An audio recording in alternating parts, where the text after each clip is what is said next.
जय जगन्नाथ दर्शक बंधु मु ज्योतिर्वेद श्रीयुक्त मधुसूदन नायक आपण को महाशारदा आस्ट्रोलॉजी स्वागत करुच्ची। दर्शक बंधु जदि विवाहर 6-7 वर्ष पर्यंत किसी महिला आदौ संतान जन्म हो न किंबा संतान जन्म हो मरी जाउछन्ति अथवा गर्भपात होगा द्वारा संप्रत महिला दुख एवं पश्चाताप निआरे जलुछन्ति से महिला मान एक सरल एवं सुंदर उपाय आज भिडियो देखा।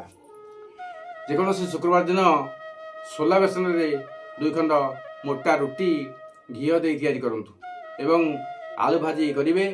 ताऊपर उक्त बेसन रुटी खंडक उपरे आलू भजा किसी तापर पुणी अन्य रुटी खंडक ढांकी देवे।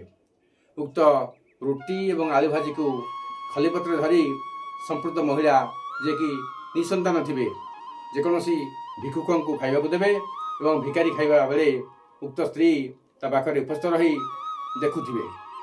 यह क्रिया को 6 शुक्रवार पालन कले निसंतान थिबा महिला निश्चित भाव में संतान प्राप्ति करेंगे। जय जगन्नाथ।